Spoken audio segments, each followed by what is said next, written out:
నమస్తే, welcome to Shantalakshmi IAS academy.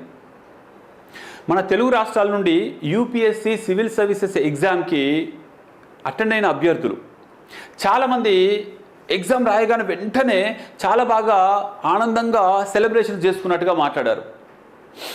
Exam అయిపోగానే sir చాలా ఈజీగా వచ్చింది పేపర్, ఈజీగా మాకు 110 వస్తాయి, 100 వస్తాయని చెప్పారండి.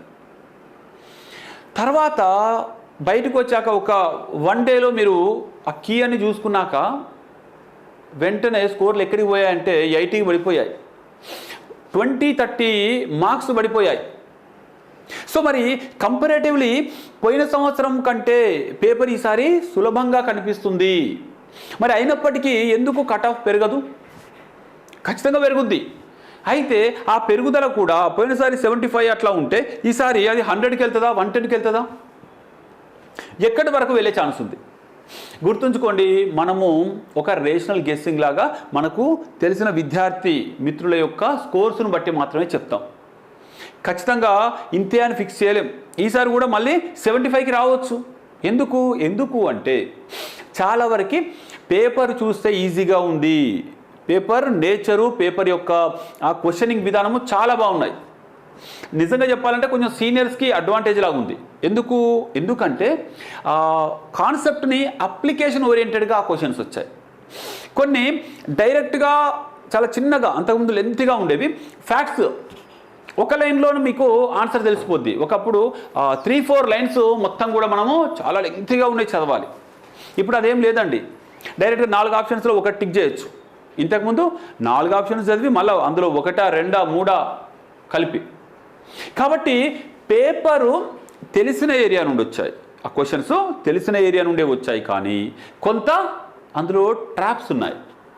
మీరు యాంగ్జైటీగా మంచిగా వచ్చింది పేపర్, ఈజీగా ఉన్నాయని చెప్పేసి మీరు వెళ్ళి ఇష్టం వచ్చినట్టుగా మార్కులు కనుక సంపాదిద్దామని అనుకుంటే కాదది. సో యూపీఎస్సీ ఎగ్జామ్ని రాసేటప్పుడు అస్సలు ఏమరపాటుతో ఉండకూడదు. సో మరి ఎట్లా సార్, ఇప్పుడు ఏం చేయాలి అంటే ముందుగా అయితే రిజల్ట్ వచ్చేంత వరకు మీరు కొన్ని చిన్న ఏవైతే వర్క్స్ ఉంటాయో, లేకపోతే పెండింగ్ వర్క్స్ ఉంటాయో, ప్రిపరేషన్వి, మెటీరియల్వి ఏది ఉన్నా అవన్నీ సెట్ చేసుకోండి. సో అది బార్డర్లో ఉన్న వాళ్ళే, ఈ 70 కంటే కింద ఉన్న వాళ్ళు మాత్రం వాళ్ళకి ఏం చేయాలో నేను నెక్స్ట్ వీడియోలో చెప్తాను.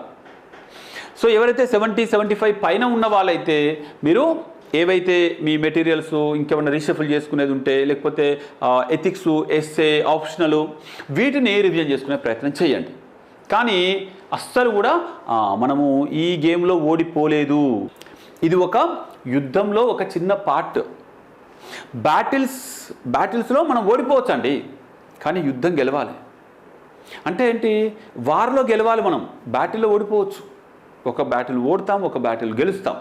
ఎండ్ ఆఫ్ ద డే వార్లో ఎవరైతే విక్టోరియస్గా ఉంటారో వాళ్ళదే సక్సెస్.